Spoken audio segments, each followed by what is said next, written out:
So we're here speaking to Cindy Murray of Bank of America Merrill Lynch, and we're going to have a bit of a conversation about digital and electronic channels in transaction banking. So my first question for you is, Finextra did a study last year that highlighted a lack of automation and operational inefficiencies hamper many banks' efforts to fully meet corporate demands.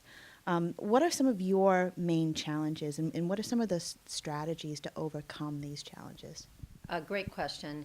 Our corporates generally can create automated payments if they go online to a bank proprietary platform. We receive the payment instructions and it's totally automated end to end. Certainly, our corporate customers want to be able to send us files out of their ERP platforms. Unfortunately, we don't have a global standard where one format can clear through all the networks across the world. Therefore, it's very challenging and there's inefficiencies, and certainly we then have to do a lot of data transformation. And the data transformation is very complex, and therefore it takes much longer to implement clients. You can't do payment on demand because of all the testing that's required and the inefficiencies with that process.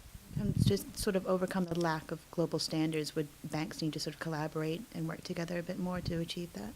We are collaborating. Certainly the ISO standards, we have collaborated and created guidelines around how to leverage the ISO standards, but it's not universal at this point in time.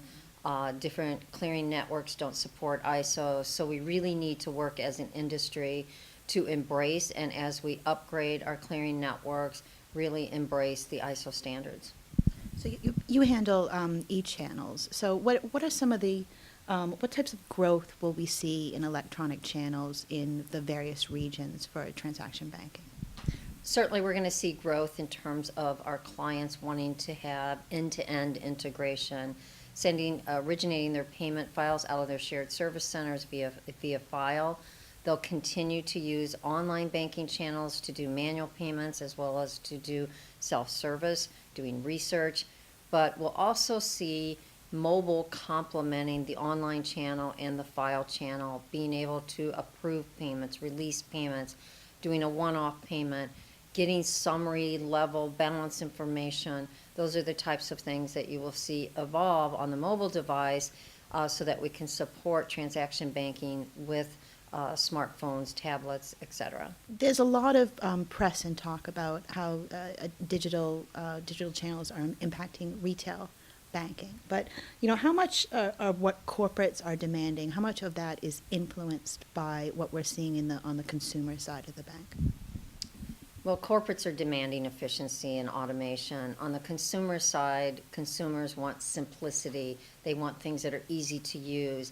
And I would say that's carrying over more on the corporate side. So as a consumer, you go online, you do mobile banking and online bill pay. You want the same type of capabilities in your corporate life as a treasurer or assistant treasurer or someone in AP. So bill pay, for example, is becoming more popular, and corporates are demanding a simple way to do those one-off payments through a bill pay channel. Our smaller clients are demanding bill pay solutions. So those are the types of things that we're going to be focusing on. I see that the consumer and what the consumer has access to is having more of an impact on what corporates are demanding.